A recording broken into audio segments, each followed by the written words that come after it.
Welcome back to Xylem learning. അപ്പൊ മിസ്സിന്റെ 6ാം ക്ലാസ്സിലെ കുഞ്ഞുമക്കൾ എല്ലാവരും നല്ല അടിപൊളിയായിട്ട് ഇരിക്കുകയല്ലേ? എല്ലാവരും നല്ല ഉഷാറായിട്ട് സുഖമായിട്ട് ഇരിക്കാന്ന് മിസ് വിചാരിക്കണോ? മിസ്സിന്റെ പേര് അനുശ്രീ എന്നാണ്. അപ്പൊ നമ്മുടെ ബേസിക് സയൻസിലെ തന്നെ ഒരു അടിപൊളി ചാപ്റ്റർ ഉണ്ടായിരുന്നു. ഇപ്പൊ നിങ്ങളൊക്കെ പഠിച്ചുകൊണ്ടിരിക്കുന്ന ഒരു ചാപ്റ്റർ ഏതാണ്? നമ്മുടെ chapter yes, living in harmony അഥവാ ഒന്നിച്ചു നിലനിൽക്കാം എന്നുള്ളതായിരുന്നു നമ്മുടെ ചാപ്റ്റർ അല്ലെ. അപ്പൊ ഈ ചാപ്റ്ററിൽ തന്നെ വളരെ ഇമ്പോർട്ടന്റ് ആയിട്ടുള്ള എക്കോസിസ്റ്റം അഥവാ ആവാസ വ്യവസ്ഥ എന്നുള്ള ഒരു ടോപ്പിക് പരിചയപ്പെടുത്തി തരാൻ വേണ്ടിയിട്ടാണ് മിസ് ഇവിടെ എത്തിയിട്ടുള്ളത്. അപ്പൊ നമുക്ക് അടിപൊളിയായിട്ട് തന്നെ എന്താണ് എക്കോസിസ്റ്റം, എന്താണ് ആവാസ വ്യവസ്ഥ എന്നൊക്കെ നമുക്ക് നോക്കിയാലോ? റെഡി അല്ലേ എല്ലാവരും റെഡി അല്ലേ മക്കളെ? അപ്പൊ നമുക്ക് നോക്കാം. അപ്പൊ എന്താണ് ലിവിങ് ഇൻ ഹാർമണി അഥവാ ഒന്നിച്ചു നിലനിൽക്കാം എന്നുള്ളത് കൊണ്ട് ഉദ്ദേശിക്കുന്നത്? നമ്മൾ ഈ ഭൂമിയിൽ നല്ല ഹാപ്പി ആയിട്ട് സന്തോഷമായിട്ടാണ് നമ്മൾ ജീവിക്കുന്നത് അല്ലെ. അപ്പൊ നമ്മൾ മനുഷ്യന്മാര് മാത്രമാണോ ഈ ഭൂമിയിലുള്ളത്? അല്ല, അതെ, ഇവിടെ കുറെ അനിമൽസ് ഉണ്ട്, കുറെ ബേർഡ്സ് ഉണ്ട്, പിന്നെ കുറെ ഫ്ലവേഴ്സ് ഉണ്ട്, കുറെ ഇൻസെക്ട്സ് ഉണ്ട്, അങ്ങനെ ഒരുപാട് കാര്യങ്ങൾ ഉണ്ട് അല്ലെ. അങ്ങനെ ജീവനുള്ള കാര്യങ്ങൾ മാത്രം മതിയോ നമുക്ക് ജീവിക്കാൻ? ഈ അനിമൽസും ഹ്യൂമൻ ബീങ്സും ബേർഡ്സും മാത്രം മതിയോ നമുക്ക് ഈ ഭൂമിയിൽ ഹാപ്പി ആയിട്ട് ജീവിക്കാൻ? പോരാ, നമുക്ക് എന്തൊക്കെ വേണം? നമുക്ക് സൺലൈറ്റ് വേണം, നമുക്ക് എയർ വേണം, നമുക്ക് വാട്ടർ വേണം, അങ്ങനെ ഒരുപാട് കാര്യങ്ങൾ നമുക്ക് ഈ ഭൂമിയിൽ ജീവിക്കാൻ ആവശ്യമുണ്ട് അല്ലെ. അപ്പൊ അങ്ങനെ ഒരുപാട് കാര്യങ്ങൾ വേണം നമുക്ക് ഈ ഭൂമിയിൽ സന്തോഷമായിട്ട് ജീവിക്കാന്ന് നമുക്കറിയാം. അങ്ങനെയെങ്കിൽ നമുക്കൊരു ഉദാഹരണം നോക്കിയാലോ? നമുക്കൊരു ഉദാഹരണത്തിലൂടെ നമുക്ക് പഠിക്കാം. അപ്പൊ നോക്കിക്കേ, എന്താണ് ഇത് അവിടെ മിസ് കാണിച്ചിട്ടുള്ളത് നോക്കിക്കേ. ഇവിടെ ഒരു കുളം കാണിച്ചിട്ടുണ്ട്. ഈ കുളത്തിൽ കുറെ മീനുകളൊക്കെ മിസ് കാണിച്ചിട്ടുണ്ട്. നല്ല അടിപൊളി മീനുകളാണല്ലേ. അപ്പൊ ഇങ്ങനെ കുളത്തിൽ ഈ മീനുകൾക്കൊക്കെ ജീവിക്കണം എന്നുണ്ടെങ്കിൽ എന്തൊക്കെ കാര്യങ്ങളാണ് വേണ്ടത്? എന്തൊക്കെ കാര്യങ്ങൾ വേണം ഒരു മീനിന് നല്ല ഹാപ്പി ആയിട്ട് ഈ കുളത്തിൽ ജീവിക്കാൻ? എന്തൊക്കെ കാര്യങ്ങൾ വേണം നോക്കിക്കേ. ഒന്നാമത്തെ കാര്യം വാട്ടർ അഥവാ ജലം വേണം അല്ലെ. വെള്ളത്തിലല്ലേ നമ്മുടെ മീനിന് താമസിക്കാൻ കഴിയുള്ളൂ. അപ്പൊ മീനിന് എന്ത് വേണം? വാട്ടർ അഥവാ ജലം വേണം.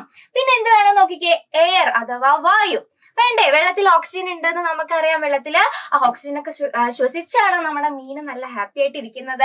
അപ്പൊ എയർ വേണം. പിന്നെ കുറെ അക്വാട്ടിക് പ്ലാന്റ്സ്, ഇവിടെ കുളത്തിൽ കുറെ എന്തുണ്ട്? അക്വാട്ടിക് പ്ലാന്റ്സ് അഥവാ ജലസസ്യങ്ങൾ ഉണ്ട് അല്ലെ. പിന്നെ എന്തുണ്ട്? സൺലൈറ്റ് വേണം, സൂര്യപ്രകാശം വേണം. ഇൻസെക്ട്സ്, കുറെ പ്രാണികൾ വേണം. ഈ മീനിനൊക്കെ ഭക്ഷണം കഴിക്കും കുറെ കുഞ്ഞു പ്രാണികളൊക്കെ നമ്മുടെ കുളത്തിൽ ഉണ്ടാവാറുണ്ട്. അപ്പൊ അങ്ങനെ ഇൻസെക്ട്സ് വേണം. പിന്നെ സ്റ്റോൺസ് അഥവാ കല്ല്, ഈ കുളത്തിന്റെ അടിയിലൊക്കെ കുറെ കല്ലും മണ്ണൊക്കെ ഉണ്ടാവാറില്ലേ. അപ്പൊ കുളത്തിന്റെ അടിയിൽ കുറെ കല്ലും മണ്ണൊക്കെ ഉണ്ട്. പിന്നെ ഫ്രോഗ്, തവളകളൊക്കെ നമ്മുടെ കുളത്തിലുണ്ട്. അപ്പൊ ഇങ്ങനെ ഒരു കുളം എന്ന് പറഞ്ഞു കഴിഞ്ഞാൽ, നമ്മുടെ ഈ മീൻ താമസിക്കുന്ന ഈ കുളം എന്ന് പറഞ്ഞു കഴിഞ്ഞാല് അതിൽ ഇങ്ങനത്തെ ഒരുപാട് ഘടകങ്ങൾ ഉണ്ട് അല്ലെ. ഒരുപാട് ഘടകങ്ങൾ വേണം നമ്മുടെ മീനിന് ഹാപ്പി ആയിട്ട് ആ കുളത്തിൽ ജീവിക്കാൻ വേണ്ടിയിട്ട്. അപ്പൊ ഇനി നിങ്ങൾ ഈ ഘടകങ്ങളൊക്കെ ഒന്ന് നോക്കിക്കേ. Water, air, aquatic plant, sunlight, insect, stones, frog. ഇതിൽ കുറെ ഘടകങ്ങൾക്ക് ജീവനുണ്ട്, കുറെ ഘടകങ്ങൾക്ക് എന്തില്ല? ജീവനില്ല. അപ്പൊ ഇങ്ങനെ കുറെ ജീവനുള്ള ഘടകങ്ങളെയും ജീവനില്ലാത്ത ഘടകങ്ങളെയും നമ്മൾ പറയുന്ന ഒരു പേരുണ്ട്. എന്താണെന്നറിയോ നോക്കിക്കേ. ജീവനുള്ള ഘടകങ്ങളെ നമ്മൾ ബയോട്ടിക് ഫാക്ടേഴ്സ് അഥവാ ജീവീയ ഘടകങ്ങൾ എന്ന് പറയും. എന്താ നമ്മൾ പറയുന്നത്? ബയോട്ടിക് ഫാക്ടേഴ്സ് അഥവാ ജീവീയ ഘടകങ്ങൾ എന്ന് നമ്മൾ പറയും. അപ്പൊ ഈ തന്നിട്ടുള്ളതില് ജീവനുള്ളത് എന്തൊക്കെയാണെന്ന് പറഞ്ഞേ. ഏതൊക്കെയാണ് ജീവനുള്ള ആളുകള്? യെസ്, നമ്മുടെ അക്വാട്ടിക് പ്ലാന്റ്സ്, സസ്യങ്ങൾക്ക് ജീവനുണ്ട്. പിന്നെ ഇൻസെക്ട്സ്, പ്രാണികളുണ്ട്. ഫ്രോഗ്, തവളയുണ്ട്. ഇതിനെല്ലാം എന്തുണ്ട്? ജീവനുണ്ട്. അപ്പൊ ഇതെല്ലാം എന്തിൽ വരുന്നതാണ്? നമ്മുടെ ബയോട്ടിക് ഫാക്ടേഴ്സ് അഥവാ ജീവീയ ഘടകങ്ങളിൽ വരുന്നതാണ്. ഏതൊക്കെയാണ് ഒന്ന് പറഞ്ഞേ? അക്വാട്ടിക് പ്ലാന്റ്സ് വരുന്നുണ്ട്. Aquatic plants. പിന്നെന്താണ്? നമ്മുടെ ഫ്രോഗ് കണ്ടു. പിന്നെ നമ്മൾ എന്താ പറഞ്ഞത്? യെസ്, ഇൻസെക്ട്സ്, പ്രാണികളുണ്ട് എന്ന് നമ്മൾ പറഞ്ഞു. ഇനി അബയോട്ടിക് ഫാക്ടേഴ്സ് അഥവാ അജീവീയ ഘടകങ്ങൾ, അതായത് ജീവൻ ഇല്ലാത്ത ഘടകങ്ങൾ. ഇവിടെ നോക്കിക്കേ, നമ്മുടെ വാട്ടറിന് ജീവനില്ല, എയറിന് ജീവനില്ല, സൺലൈറ്റ് ജീവനില്ലാത്ത ഘടകമാണ്, സ്റ്റോൺ ജീവനില്ലാത്ത ഘടകമാണ്. അപ്പൊ അതെല്ലാം എന്താണ്? അബയോട്ടിക് ഫാക്ടേഴ്സ് അഥവാ അജീവീയ ഘടകങ്ങൾ. ഏതൊക്കെയാണ്? വാട്ടർ, സ്റ്റോൺസ്, സൺലൈറ്റ്, സൂര്യപ്രകാശം, സൺലൈറ്റ്, എയർ, വായു. ഇതെല്ലാം എന്താണ്? അബയോട്ടിക് ഫാക്ടേഴ്സ് അഥവാ അജീവീയ ഘടകങ്ങളാണ്. അപ്പൊ നമുക്ക് ജീവിക്കാൻ എന്തൊക്കെ വേണം? ജീവനുള്ള ഘടകങ്ങളും വേണം, ജീവനില്ലാത്ത ഘടകങ്ങളും നമുക്ക് എന്ത് വേണം? ജീവിക്കാൻ ആവശ്യമാണ്. മീനിന്റെ കേസ് മാത്രമല്ല, നമ്മൾ എല്ലാവർക്കും, ഹ്യൂമൻ ബീങ്സ് ആയിക്കോട്ടെ, ആനിമൽസ് ആയിക്കോട്ടെ, എല്ലാവർക്കും ജീവിക്കാൻ എന്ത് വേണം? ജീവീയ ഘടകങ്ങളും അജീവീയ ഘടകങ്ങളും നമുക്ക് ആവശ്യമാണ്. ക്ലിയർ ആയോ? അപ്പൊ ഇവിടെ നോക്കിക്കേ, ഇവിടെ ഒരു അക്വേറിയം മിസ് കാണിച്ചിട്ടുണ്ട്. അക്വേറിയത്തിൽ കുറെ മീനുകൾ ഉണ്ടല്ലേ. അപ്പൊ ഈ കുളത്തിലുള്ള മീനിനായിരിക്കും, അക്വേറിയത്തിലുള്ള മീനിനായിരിക്കും ജീവിക്കാൻ നല്ല ഹാപ്പി ആയിട്ട് ജീവിക്കുന്ന ആരായിരിക്കും? ആരായിരിക്കും? തീർച്ചയായും നമ്മുടെ കുളത്തിലുള്ള മീനുകളായിരിക്കും അല്ലെ. അവർക്ക് ഒരുപാട് അവിടെ അവർക്ക് കുറെ ഫ്രണ്ട്സ് ഉണ്ട്, അവര് കുറെ പ്ലാന്റ്സ് ഉണ്ട്, അവർക്ക് വേണ്ട എല്ലാ കണ്ടീഷൻസും എവിടെ ഉണ്ട്? നമ്മുടെ കുളത്തിലുണ്ട്. അപ്പൊ അവര് ഹാപ്പി ആയിട്ട് ജീവിക്കും. പക്ഷെ അക്വേറിയത്തിലുള്ള മീനിന് അത്ര ഹാപ്പി ഉണ്ടായിരിക്കോ? ഇല്ല. ഇവിടെ ആകെ ഒരു 2, 3, 4 കുറച്ച് കുഞ്ഞു ചെടികൾ മാത്രമേ ഇവിടെ ഉള്ളൂ. അപ്പൊ ഇവർക്ക് ഇവിടെ അത്ര ഹാപ്പി ഒന്നും ഉണ്ടായിരിക്കില്ല അല്ലെ. അതൊക്കെ നമുക്ക് കൃത്യമായിട്ട് തന്നെ അറിയാം. ഇനി എന്താണ് ഇവിടെ നെക്സ്റ്റ് കാണിച്ചിട്ടുള്ളത് നോക്കിക്കേ. ഇതൊരു കാടാണ്. ഇതാ കാട്ടിന്റെ ഉള്ളിൽ ഒരു കുളം ഉണ്ട്. ഇതാ ഈ കുളത്തിൽ നിങ്ങൾ ഇവിടെ എന്തൊക്കെയാണ് കാണുന്നത് നോക്കിക്കേ. ഇതാ ഇവിടെ ക്രീൻ, നമ്മുടെ കൊറ്റിയുണ്ട്, മാനുണ്ട്. ഇതാ ഇവിടെ കുളത്തിലാണെങ്കിൽ ഫിഷ്, നമ്മുടെ ഫ്രോഗ്, തവള, ഇതാ അവിടെ ഒരു സ്നേക്ക്. അങ്ങനെ നമ്മൾ കാട്ടിൽ ഇങ്ങനെ കുറെ കാര്യങ്ങൾ കാണുന്നുണ്ട്. അപ്പൊ ഇവരെല്ലാവരും എങ്ങനെയാണ് കാട്ടിൽ ജീവിക്കുന്നത്? ഒറ്റയ്ക്കാണോ? അല്ല, ഇവരെല്ലാവരും ഒത്തൊരുമിച്ച് നല്ല സ്നേഹത്തോടെ പരസ്പരം എല്ലാ കാര്യങ്ങളും ഷെയർ ചെയ്തിട്ടൊക്കെ അല്ലേ ജീവിക്കുന്നത്. ഇപ്പൊ മാന് പറയുന്നുണ്ടോ കൊറ്റിനോട് ഞാൻ നിനക്ക് വെള്ളം തരില്ല എന്നൊക്കെ പറയുന്നുണ്ടോ? ഇല്ല. എല്ലാവരും ഇതായി ഒരേ കുളത്തിൽ നിന്നാണ് വെള്ളം കുടിക്കുന്നത്. അപ്പൊ ഇവരെല്ലാവരും പരസ്പരം സഹകരിച്ചും സ്നേഹിച്ചും ഒക്കെ അടിപൊളിയായിട്ടാണ് നമ്മുടെ കാട്ടിൽ ജീവിക്കുന്നത്. ഇപ്പൊ ഈ കൊറ്റിക്കാണെങ്കിൽ ഇതായി കുളത്തിൽ നിന്ന് ഫിഷിനെ, നമ്മുടെ മീനിനൊക്കെ ഭക്ഷിക്കാം. ഇപ്പൊ സ്നേക്കിനാണെങ്കിൽ നമ്മുടെ ഫ്രോഗിനെ ഭക്ഷിക്കാം. അപ്പൊ ഇവര് പരസ്പരം ഒക്കെ അങ്ങോട്ടും ഇങ്ങോട്ടൊക്കെ ഭക്ഷണം ഒക്കെ ഷെയർ ചെയ്തും ഭക്ഷണമൊക്കെ ആയിട്ടും ഒക്കെയാണ് ഇവർ എന്ത് ചെയ്യുന്നത്? അടിപൊളിയായിട്ട് ഈ കാട്ടിൽ ഇങ്ങനെ ജീവിക്കുന്നത് അല്ലെ. അപ്പൊ നമ്മൾ മനുഷ്യന്മാർക്കായിക്കോട്ടെ അനിമൽസിനായിക്കോട്ടെ എല്ലാവർക്കും ജീവിക്കാൻ ഓരോ ചുറ്റുപാട് ആവശ്യമാണ് അല്ലെ മക്കളെ? അല്ലെ? കൃത്യമായിട്ട് നമുക്കറിയാം. അപ്പൊ ഇങ്ങനെ ഓരോ ജീവിക്കുന്ന പ്രകൃതിദത്തമായ ചുറ്റുപാടിനെയാണ് നമ്മൾ എന്ന് പറയുന്നത് നമ്മൾ ആവാസ വ്യവസ്ഥ അഥവാ എക്കോസിസ്റ്റം എന്ന് പറയുന്നത്. എന്താണ് ആവാസ വ്യവസ്ഥ നോക്കിക്കേ. ഒരു ജീവിക്കുന്ന പ്രകൃതിദത്തമായ ചുറ്റുപാടിനെയാണ് ആവാസം എന്ന് പറയുന്നത്. ജീവിയ ഘടകങ്ങളും അജീവീയ ഘടകങ്ങളും ഉൾപ്പെടുന്നതും അവയുടെ പരസ്പര ബന്ധത്തിലൂടെ നിലനിൽക്കുന്നതുമായ സംവിധാനമാണ് എന്ത്? ആവാസ വ്യവസ്ഥ എന്ന് പറയുന്നത്. അതായത് ഓരോ ആളുകൾക്ക്, ഓരോ ജീവികൾക്കും ജീവിക്കാൻ ഓരോ ചുറ്റുപാടുണ്ട്. ആ ചുറ്റുപാടിൽ എന്തൊക്കെയുണ്ട്?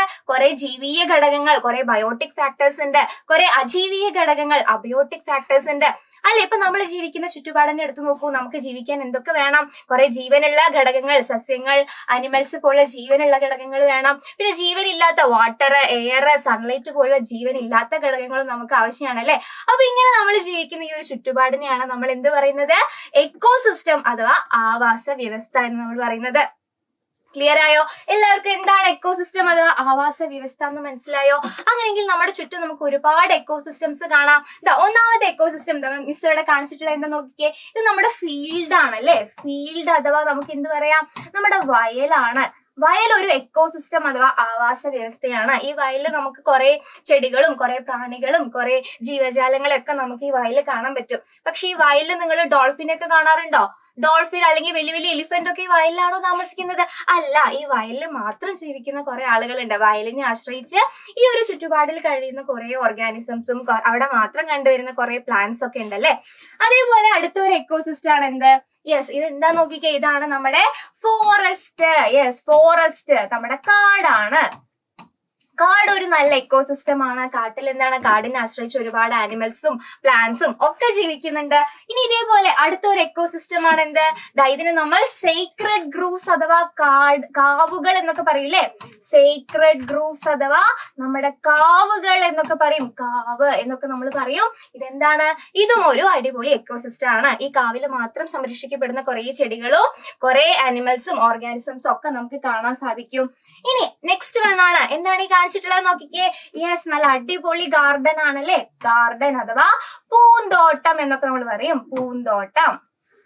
ഇവിടെ എന്താണ്? ഇവിടെ ഒരുപാട് ഫ്ലവേഴ്സ് ഉണ്ട്. ഈ ഫ്ലവേഴ്സിലൊക്കെ കുറെ ബട്ടർഫ്ലൈസും കുറെ തുമ്പികളും എങ്ങനെ ഇതിനാശ്രയിച്ച് ജീവിക്കുന്ന ഈ ഒരു ചുറ്റുപാടിൽ ജീവിക്കുന്ന കുറെ ഓർഗാനിസത്തിനെ നമുക്ക് കാണാൻ സാധിക്കും. ഇത് മാത്രമല്ല അടുത്തതാണ്. ഇതെന്താണ്?